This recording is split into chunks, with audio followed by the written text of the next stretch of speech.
Welcome back to Battlefield 2042. In this video, I want to talk to you about a couple of things the developers and just people that are involved with the game have been talking about. Before we jump into this one, we are so close to 70,000 subscribers, and I would appreciate it if you guys could sub to the channel, turn notifications on, and if you want to support me further as a content creator, in the description there are links to buy me a coffee. We have merch, Patreon, YouTube memberships, all that good stuff. And a massive thank you to everyone that has supported the channel recently. It's been through the roof. But jumping onto Twitter to have a look at this stuff. The first one, actually, I'll get the brutal thing out of the way, because we did a Reddit video because it was going to be temporarily closed down. I don't know what's going on with that, but it was going to be temporarily closed down due to toxicity. And a lot of people in their posts were talking about stuff and they were putting brutal. Well, lots of people in the comments on that video let me know that it was because a tweet from a developer stated that everyone asking for stuff to be done over the holidays when DICE and EA were taking a break, that developer said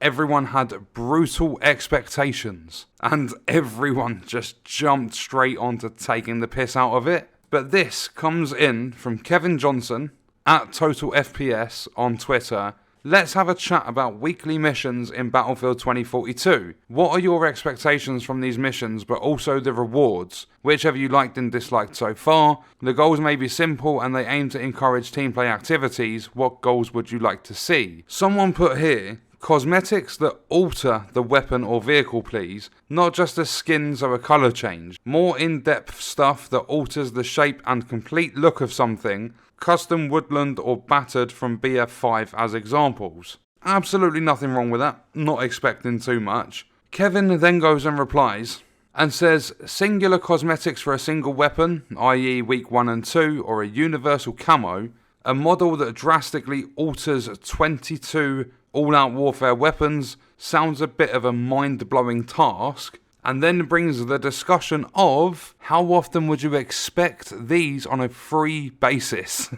And yeah, that triggered a lot of people. So some of these responses, I paid $120 for the Ultimate Edition of your broken and unfinished game. What kind of question is that? I better be getting every piece of content and every single skin you release from now on without ever having to pay another cent. You haven't even told us what kind of content the battle passes have yet. People like me blindly paid for these things because we love Battlefield and we're feeling almost scammed right now. Show us what we paid for first. And then someone defended it, so basically it's your own fault for buying the game at that price, knowing about the risks. I mean, in a lot of cases, the gamers are as bad as the executives and the publishers and the ones that are greedy. Because people just jump to go and pre-order. Oh my god, it's Battlefield, pre-order. Oh fucking hell, this game's so bad. I regret my decision. Oh my god, it's Cyberpunk. It's CD Projekt Red, they can't do anything bad. Oh fucking hell, I can't even play this on my Xbox One, the game don't work. Oh, my PS4, the game's busted. Yeah, people just blindly jump into it all the time. So gamers are at fault as well. It's not just the companies that are ripping us off, it's the people that are enabling it too. And then we have another one. We paid $60 to $100.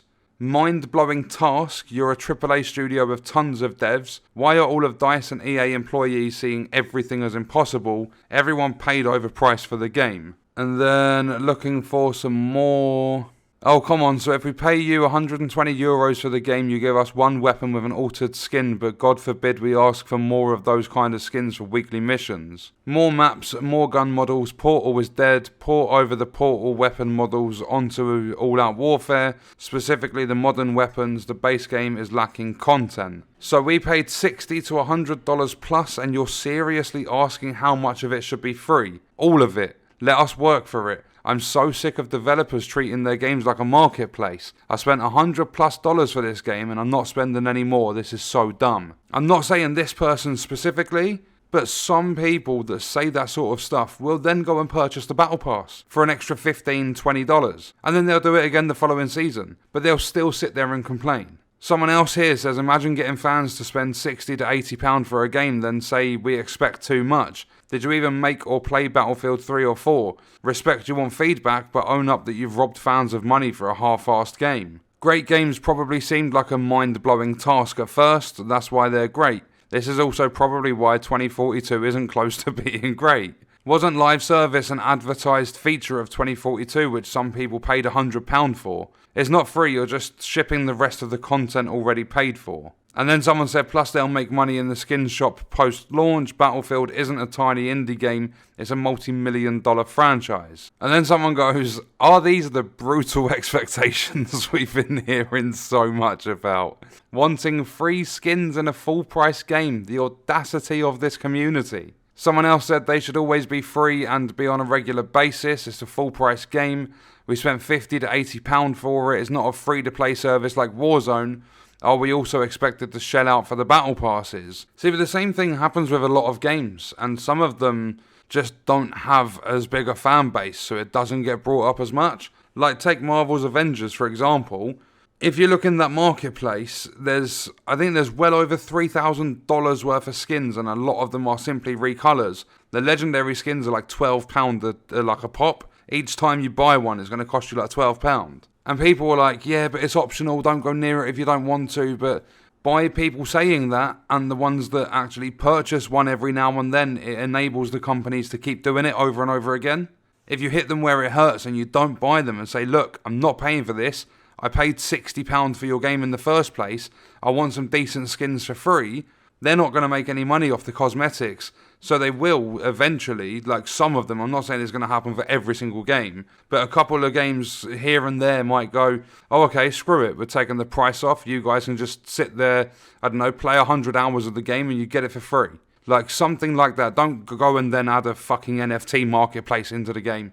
But you get my point. Like some companies, if you create enough backlash for something that actually validates the backlash, they will go against it. Like Stalker 2. They were going to put NFTs into their game. Everyone said, nah, fuck your game. Don't want it. They took the idea of NFTs straight out of it. But because people have still sat there and defended Battlefield, this is where we're at now. No rush, no TDM, like no official ones where you can earn XP and everything. Specialists are staying in because it's a monetization, like a revenue sort of stream, or will be when they start releasing all the new specialists that can see through walls and shit. And then they go and just, oh, we're going to have 12 weeks of pre-season content before Season 1 even starts. You're going to start playing the game in November, early access on November 12th, but you're going to have to wait until March for any actual content to come into the game. Our live service game is going to take 4 months to actually get kickstarted. Someone here even says, I better not see a single microtransaction attempt until this game is at a launch-worthy state. I mean, you got no chance. As soon as that Season 1 drops with the Battle Pass, the specialists, all that sort of stuff, I mean, bye-bye. That's where it gets really bad because so many people will buy into it. And EA will be like, well, there you go. We just sat there, waited, everyone kicked off a little bit. March comes, we release one new map, a couple of new guns, specialists, a season pass or whatever, and everyone's back on it giving us money. But, I mean, it was stupid putting out this tweet. The discussion, like, it brings the discussion of how often would you expect those on a free basis. I mean, you're paying £60 to £100 for the game. You are not in the wrong in any way, shape or form expecting some things for free. Not at all. And then saying that a model that drastically alters 22 all-out warfare weapons sounds a bit of a mind-blowing task. Well, you're game developers. You've created a AAA game. You have a lot of developers. It's your job to go through mind-blowing tasks. Coding games, creating assets and stuff. It's all mind-blowing. So I don't get that response. It was another stupid thing from developers within this game. I saw another load from... I don't know if I'm pronouncing it properly, but is it Andy McNamara? I don't know how to pronounce his surname, but he put out a bunch of tweets. I don't even know if he was the guy that said about the brutal expectations. I think he might have been, actually. And everyone kicked off, and he ended up putting out another tweet saying, look, I made a mistake, I misread everyone, blah, blah, blah, so on and so forth. I've deleted my tweets. But not only that, there's another video I want to cover very soon, and I'm going to be talking about an ex-developer of Battlefield Hardline because, my god, people think gamers are toxic? Yeah, that video is coming soon.